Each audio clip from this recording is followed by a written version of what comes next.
Hello, my name is Sal and I love telling stories all about the River Severn. Not only the creatures that live in the River Severn, but also the things that sailed on the River Severn. Now the River Severn used to have very special boats with a very strange name. They were called trows. It rhymes with crow or grow.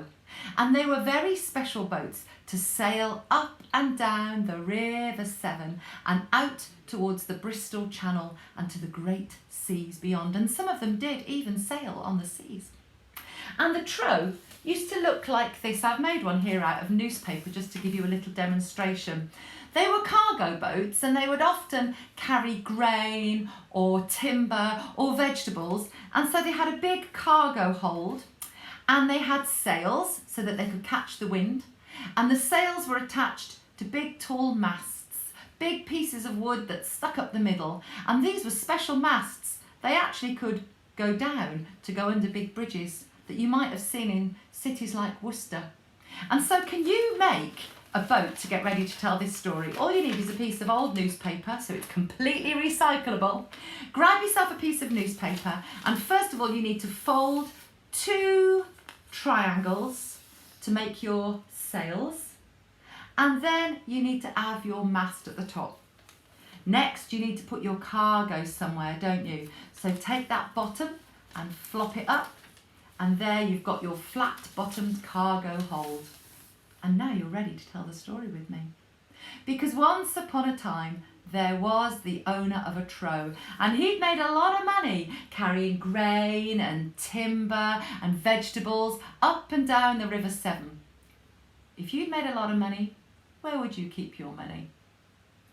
A treasure chest. Yes, on board his trow, he had a great big treasure chest, heavy, massive, and fastened with a big padlock.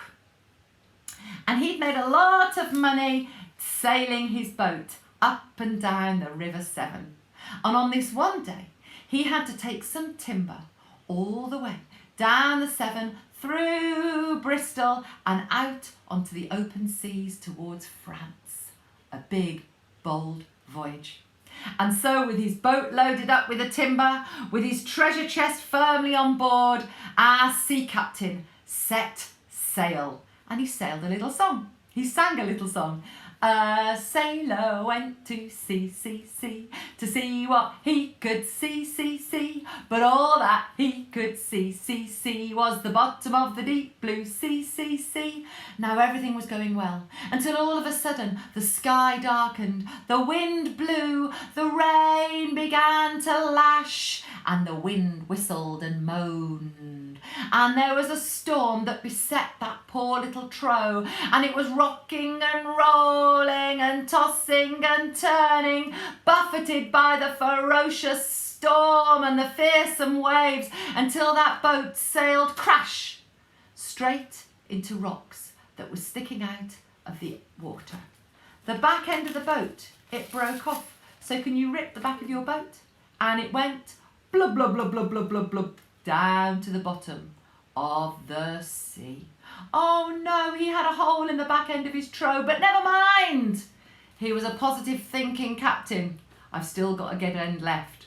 And so with his best end pointing forward, I find that's quite a good strategy. He sailed along and continued to sing his song. This time we're going to sing it with a difference. We're not going to say the word sea.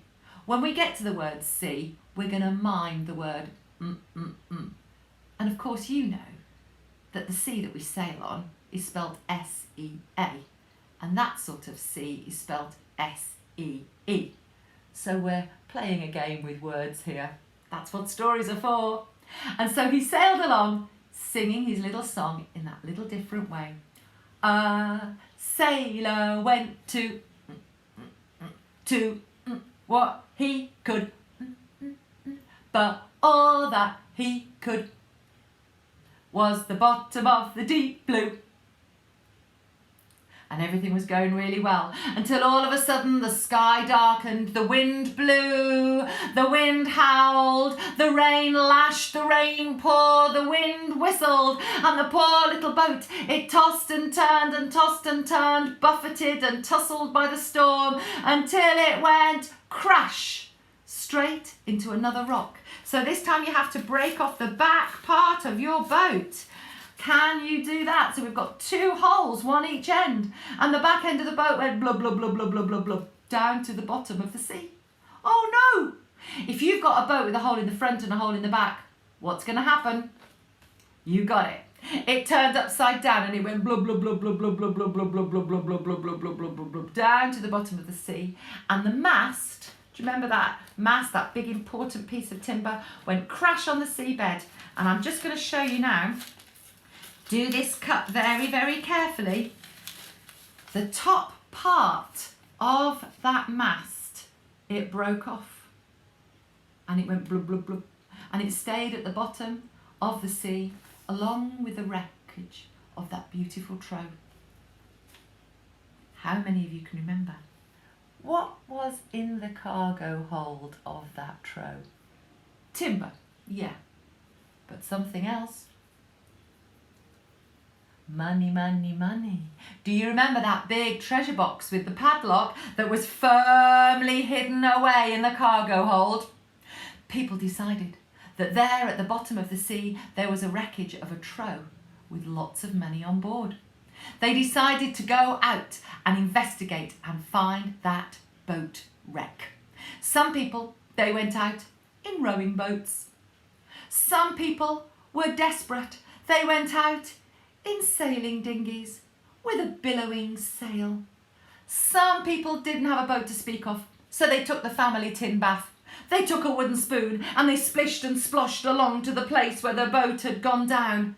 And there they dove down into the murky waters to see if they could find a glint of that sea captain's treasure, that sea captain's lovely money.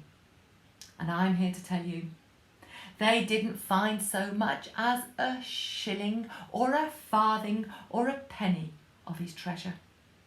They didn't find so much as a sliver of timber of his trow. They didn't find so much as a fingernail from the captain's body. But what they did find, and what you will find, is that there at the bottom of the sea, all that remained of that sea captain's journey was one of his t-shirts. So you could tell that story. How about making it a really big t-shirt? Or how about making it a tiny t-shirt? How about doing that on a piece of paper where maybe you've got a blank side and you could design a t-shirt for that sea captain? Or maybe write us a poem all about